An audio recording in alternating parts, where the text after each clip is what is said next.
trouve juste magnifique parce que tout au long du début de ce culte, il y a vraiment une chose qui est sortie, c'est vraiment la grâce de Dieu. La grâce qui accompagne dans les temps de deuil. La grâce qui va rencontrer les gens dans la rue. La grâce de lever des projets comme un orphelinat, c'est juste magnifique. Et ce matin, j'aimerais vraiment vous partager au sujet de cette grâce. Donc, je m'appelle Noémie Marceau, j'ai 21 ans, donc j'ai été stagiaire ici au GCL depuis février. Et aujourd'hui, j'aimerais vous témoigner de la manière dont Dieu nous rencontre et nous soutient tout au long de notre vie quand on marche et quand on se lève pour les projets pour lesquels il nous appelle. Donc, pour un peu de contexte, moi, j'ai grandi au Sénégal. Ma maman est suisse-allemande et mon papa est ivoirien. Donc, c'est là-bas que je suis née et que j'ai grandi. J'ai toujours connu Dieu, j'ai une famille chrétienne. On est toujours allé à l'église le dimanche. C'est toujours quelque chose qui a fait partie de notre culture familiale. Et c'était à 13 ans, lorsqu'on a déménagé en Suisse, que j'ai vraiment commencé à marcher avec Dieu, que je lui ai donné ma vie et que tout au long de mon adolescence, lors de soirées louanges, de soirées de jeûne, de RJ et différentes choses, en fait, j'ai vraiment appris à connaître Dieu dans l'intimité, grandir. Et j'ai jamais vraiment eu de conversion crêpe, comme on les appelle. C'est un peu, pour expliquer, c'est le moment où tu t'es vraiment loin de Dieu et vraiment tu n'as aucun lien avec lui, tu veux aucun lien, et que tout d'un coup, il te rencontre. Et puis, c'est ça que moi, j'appelle une conversion crêpe. Mais moi, j'ai jamais vécu ça. Ça a toujours été très progressif. Et Dieu, je me rends compte que Dieu, il a toujours été là à des moments clés de ma vie, même tout au long de ma vie, pour m'amener là où je suis aujourd'hui. Et bien sûr, j'ai fait des bêtises, j'ai fait des choses qui ont attristé le cœur de Dieu, des choses que l'ennemi a utilisées pour implanter des mensonges dans ma vie, des mensonges que j'ai eu besoin de déraciner avec l'aide de Dieu. En fait, je trouve juste magnifique parce que tout à l'heure, pendant la louange, il y avait les enfants qui jouaient là devant. Et il y avait cette petite fille, je ne sais pas comment elle s'appelle, mais en fait, j'étais tellement touchée de la voir parce que elle me rappelle moi, en fait. Elle me rappelle quand j'étais toute petite et ça m'a tellement touchée parce que je me suis dit, mais cette petite fille, c'était la petite Noémie. Et cette petite Noémie que Dieu a accompagnée, que Dieu a guidée et qui a fait que je puisse vraiment marcher avec Dieu aujourd'hui. Et j'étais juste époustouflée de la grâce de Dieu.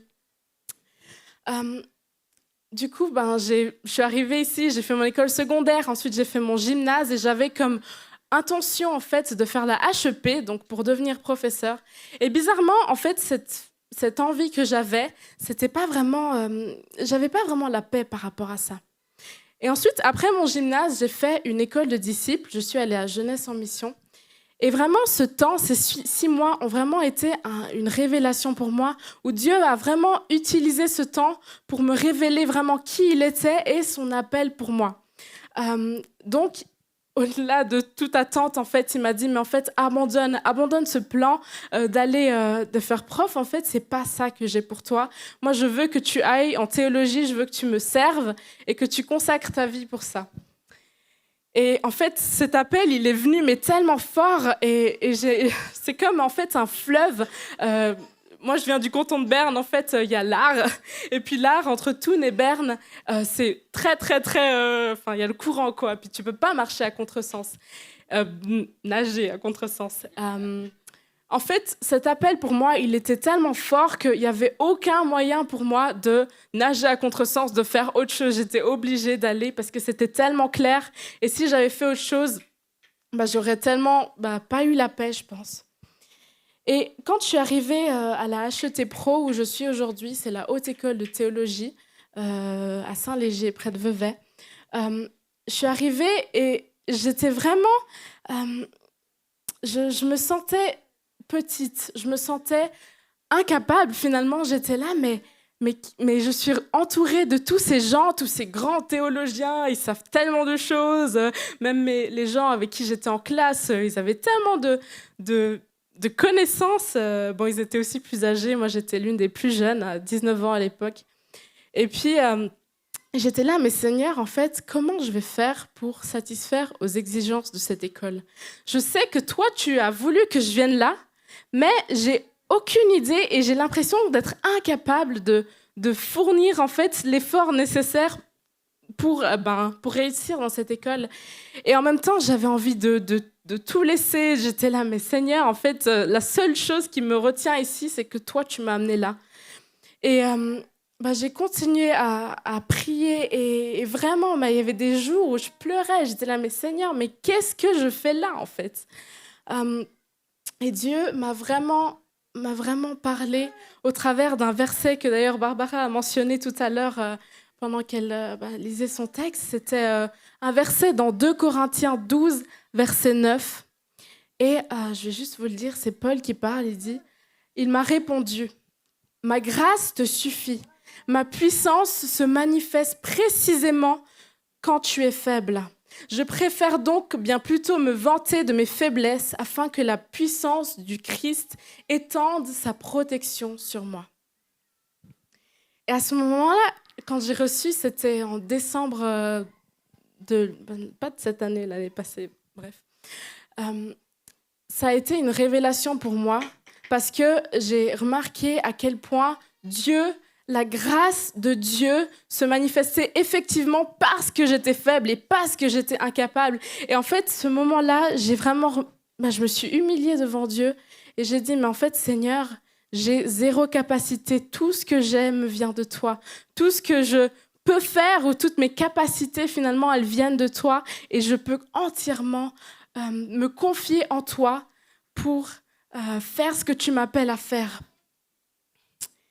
Et en fait, j'aime beaucoup ce passage, c'est dans Genèse 15, c'est quand Dieu fait alliance avec Abraham.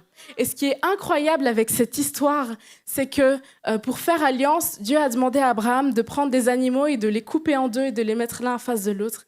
Et la coutume de l'époque voulait que quand on fait alliance ou quand on fait un pacte avec quelqu'un, il fallait passer entre ces animaux pour sceller l'alliance et pour aussi comme symbole que, en fait, si tu tiens pas cette promesse, en fait, c'est ça qui va t'arriver. Tu vas être coupé en deux, tu vas être tué.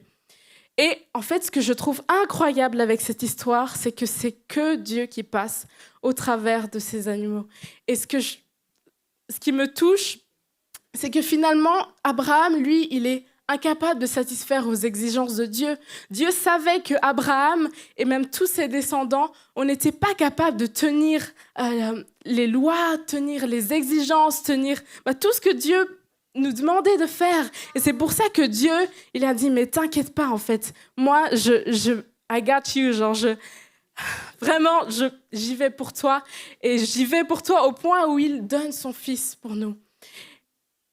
Ce que je trouve incroyable, c'est que là où Dieu nous amène, là où son courant nous amène, il donne aussi la grâce pour nous donner les capacités et on peut entrer dans un style de vie vraiment miraculeux où on sait que, en fait, peu importe ce qu'on fait, nous, on donne ça et Dieu, il donne tout le reste, en fait. Nous, on a juste à donner le maximum qu'on peut. Et j'aimerais juste finir avec ça, vraiment vous encourager. Mais en fait, là où Dieu vous amène, il y a la grâce suffisante. Dieu est là et il va donner, il va pourvoir. C'est le Dieu qui pourvoit. Amen.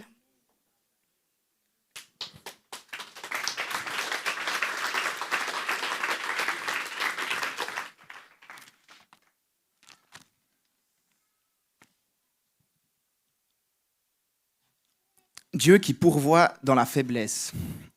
Moi, je l'ai aussi expérimenté. Et du coup, je vais vous raconter un bout de mon témoignage par rapport à ça. J'ai grandi dans une famille chrétienne, tout ce qu'il y a de plus classique. On allait tous les dimanches à l'église. Mes parents, ils ont toujours été engagés à droite, à gauche. À l'école, j'ai toujours eu de la facilité. Et il se trouve que j'ai fait les 3 dernières années de mon école dans la même classe que mon meilleur pote. Et lui aussi, il avait plutôt de la facilité. Et autant pendant les cours qu'après les cours, on ne travaillait pas beaucoup. On se voyait tout le temps, mais c'était plutôt pour se marrer que pour réviser le vogue d'allemand. Ensuite, c'est le gymnase qui est arrivé. On était de nouveau dans la même classe, mais là, je me suis dit, Henri, il faut que tu t'y mettes cette fois. Tu ne vas pas pouvoir passer si tu ne bosses pas. Eh bien, si. J'ai aucun mérite, mais j'ai passé ma première année de gymnase à jouer aux cartes et à me marrer. Et c'était le feu, et puis ça a passé. Mais au milieu de tout ça, je dois dire que petit à petit, les écrans ont commencé à prendre de plus en plus de place dans ma vie. J'ai commencé à passer de plus en plus de temps à regarder des vidéos, à faire des jeux, etc. Et ma deuxième année de gymnase, je suis allé la faire en Suisse allemande. Et là-bas, je n'ai pas beaucoup plus travaillé. Et malheureusement, j'ai raté l'année. Alors, j'ai dû la refaire à Yverdon. Donc, j'ai refait ma deuxième année. Et puis, là, j'ai encore moins travaillé parce que du coup, c'était de la matière que j'avais déjà vue. En bref, j'ai fini mon gymnase sans vraiment avoir à travailler. Et je passais vraiment beaucoup de temps derrière mon ordi. Ensuite, je me suis inscrit à la HET Pro comme Noémie. Et là, je me suis vraiment dit, Henri, c'est des études que tu aimes. Tu sais que tu veux faire pasteur plus tard. Alors, travaille, tu aimes ce que tu fais. Mais ça ne s'est pas vraiment passé comme ça. Quand il a fallu travailler, s'organiser, se discipliner, il y avait toujours un film à regarder ou bien un jeu à essayer qui était plus intéressant. Et souvent, ça m'a vraiment joué des tours. Parce que quand tu as un dossier de 5 pages à rendre pour 8 heures le matin et que le soir d'avant, tu n'as pas encore commencé, tu ne dors pas beaucoup. Mais si je vous raconte tout ça, c'est parce que je crois que durant mon cursus, les moments justement à 2 ou 3 heures du matin où j'en pouvais plus, où j'avais plus de force, j'avais envie d'abandonner, ça a été parmi les moments les plus forts, les plus formateurs de ma vie. Parce que dans ces moments-là, tu n'as qu'une seule solution, c'est de te tourner vers Dieu. Pourtant, moi, j'avais aucune légitimité. Quand j'avais toute la semaine pour travailler, puis qu'au lieu de ça, j'avais regardé des séries sur Netflix, du coup, c'est complètement de ma faute si j'en suis là où j'en suis. Du coup, je ne me sens pas vraiment légitime. Et pourtant, et c'est ça que j'aimerais moi vous partager ce matin, c'est que pourtant, la grâce de Dieu envers nous, elle est là même quand on n'est pas digne. Et je crois qu'en fait, à aucun moment, on mérite sa grâce. Mais moi, je peux vous en témoigner.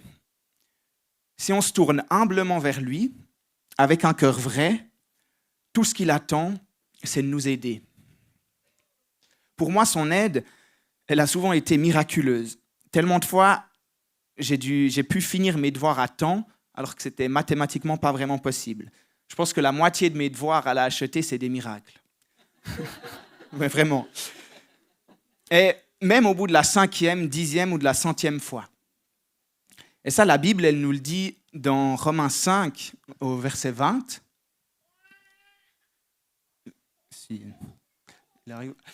La loi est intervenue et alors les fautes se sont multipliées. Mais là où le péché s'est multiplié, la grâce de Dieu a été bien plus abondante encore. Alors aujourd'hui encore, je suis en chemin. Je demande à Dieu de la discipline, de la volonté, et je sais que c'est de lui que viendra le vrai changement. Mais en attendant, je sais que tant que je tombe, sa grâce, elle me relève. Tant que je me tourne humblement vers le Père, il me regardera favorablement parce que c'est le Fils qui a payé pour moi à la croix. Et pour vous partager encore cette grâce qui n'a pas de limite, je vais vous interpréter un rap. C'est un rap que j'ai justement écrit dans le cadre de mes études à la HET, où on devait écrire notre propre psaume. Et en fait, ça parle justement de cette grâce qui est là, qui est là même au bout de la 10e, de la 100e fois où on tombe.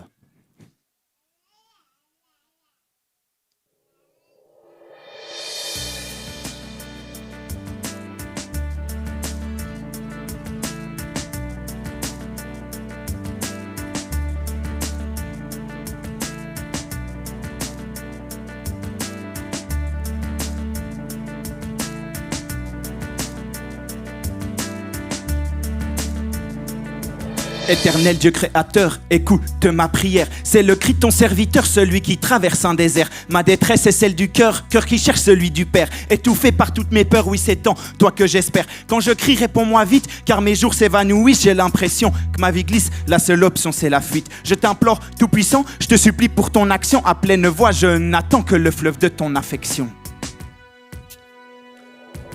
Oh oui Dieu, tu m'as fait grâce conformément à ta bonté. Je plie genoux devant ta face, tu me promets l'éternité. À tes yeux mon péché n'est plus, tu m'as lavé, purifié. Mon cri tu l'as entendu, ta paix remplace mes cris inquiets. En toi j'ai trouvé réconfort, mes angoisses ont disparu. J'ai confiance en le Dieu fort, c'est lui qui m'offre le salut. Tu m'as sauvé de la détresse, éternel mon bouclier, rempart abri. Forteresse, tu es ma force, mon rocher.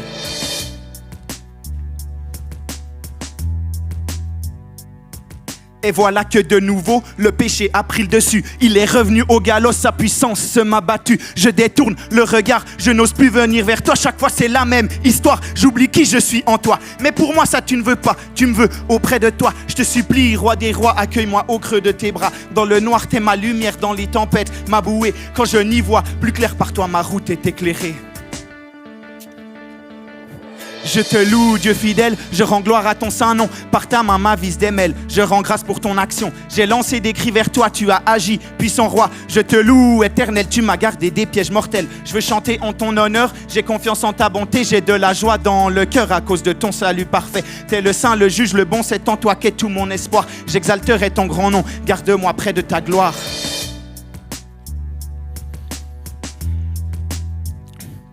Je m'épuise à force de gémir, mes yeux sont usés de chagrin. Encore une fois, j'ai dû choisir, j'ai suivi le conseil du malin. Y aura-t-il un jour une issue ou suis-je condamné à pleurer? Mes habitudes de vie me tuent, je n'arrive plus à espérer. L'on couvre tout mon visage, je ne sais plus quoi penser de moi. J'ai peur de rester dans ma cage, que dans mes doutes je me noie. Mon âme a soif de toi, mon Dieu, mais tu détournes ton visage. Celui qui pleure est dit heureux, mais j'ai que des larmes sur mon visage. Mais non, tout au fond de l'abîme, tu viens me repêcher. Tu me ranimes, je réapprends à respirer. Comment se fait-il que ton amour pour moi puisse encore exister? Comment se fait-il que jour après jour tu puisses encore me pardonner? Tu me dis viens, laisse-moi changer ton cœur, agir en toi. Je n'arrive pas à dire oui, je me sens pas digne d'accepter. Mais j'ouvre les yeux sur ta bonté, j'apprends qu'elle est infinité. Je m'agenouille, tu me dis tu es mon fils bien-aimé. Je ne peux que répondre à ça en te louant à pleine voix. À toi le règne, à toi la gloire, à toi la puissance, l'honneur. Dieu présent, Dieu puissant, Dieu aimant, Dieu vivant. Tu es Père, tu es Fils, tu es Saint-Esprit. Tu es bon, tu es saint, tu es grand, tu es fort. Tu roi des rois, éternel, Dieu suprême, Dieu clément. Protecteur unique, jaloux, juste, sage, éternel et parfait. Lumière redoutable, immanent, généreux et inégalé. Je te loue, Dieu fidèle, je rends gloire à ton saint nom. Par ta main, ma vie se démêle, je rends grâce pour ton action. J'ai lancé des cris vers toi, tu as agi. Puissant roi, je te loue, éternel, tu m'as gardé des pièges mortels. Je veux chanter en ton honneur, j'ai confiance en ta bonté. J'ai de la joie dans le cœur à cause de ton salut parfait. T'es le saint, le juge, le bon, c'est en toi qu'est tout mon espoir. J'exalterai ton grand nom, garde-moi près de ta gloire. T'es le saint, le juge, le bon, c'est en toi qu'est tout mon espoir. J'exalterai ton grand nom, garde-moi près de ta gloire.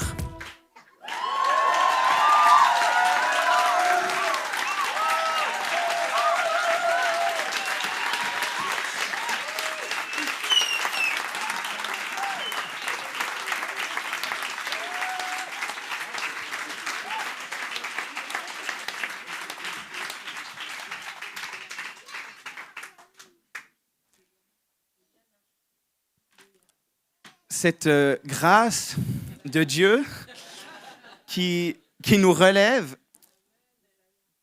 eh ben, avec Noémie, on a les deux expérimenté, on la vit tous les jours, mais je crois qu'elle est vraiment pour chacun d'entre nous. Et je vous propose maintenant qu'on puisse tous se lever Et peut-être que parmi nous, il y en a qui en fait se refusent cette grâce, qui croient qu'ils sont allés trop profond, trop loin de Dieu pour qu'ils puissent encore avoir accès à cette grâce. Eh bien ça, c'est un mensonge. Et s'il y en a qui ont besoin ce matin de découvrir ou de redécouvrir cette grâce, parce que des fois, on l'a peut-être découverte une fois, mais on a vraiment besoin de redécouvrir, de refaire ce chemin. Et bien, s'il y en a qui se sont sentis rejoints, ben, je vous propose de simplement lever la main. Et moi, je vais prier.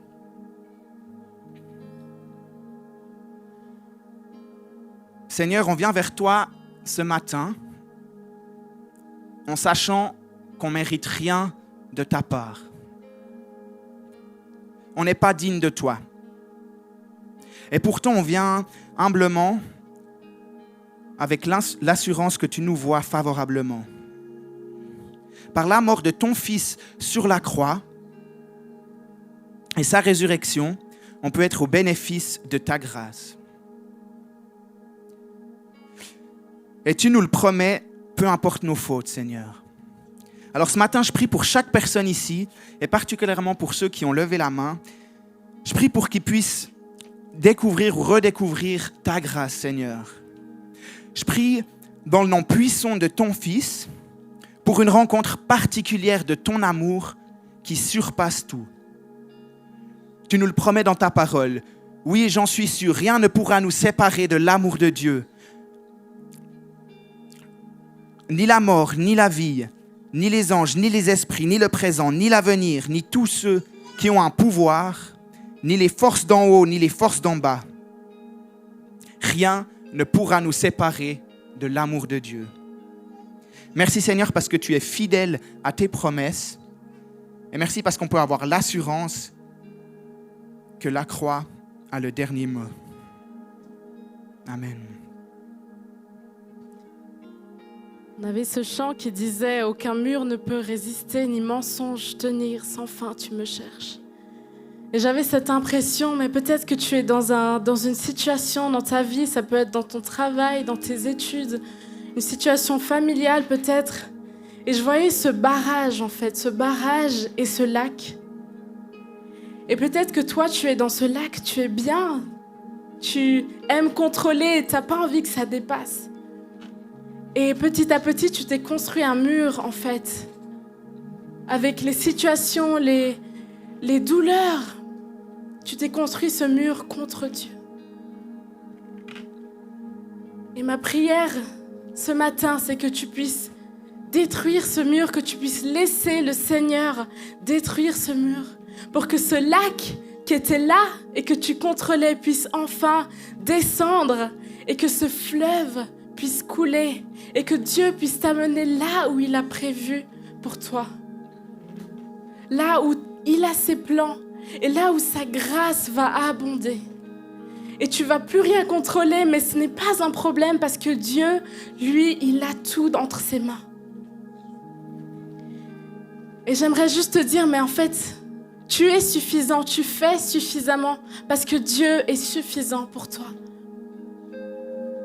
Et Seigneur, j'aimerais te prier pour chacun d'entre nous, Seigneur, les personnes qui se trouvent dans des situations où il n'y a plus d'issue, mais on essaye toujours de garder le contrôle, Seigneur, et moi la première. Mais Seigneur, aujourd'hui, je veux prendre la décision de briser ce mur, Seigneur. Qu'on puisse briser ce mur, qu'on puisse se laisser impacter et entrer dans le courant où toi, tu veux nous amener, Seigneur. Et là où la terre était desséchée, Seigneur, toi, tu vas revenir et irriguer, Seigneur.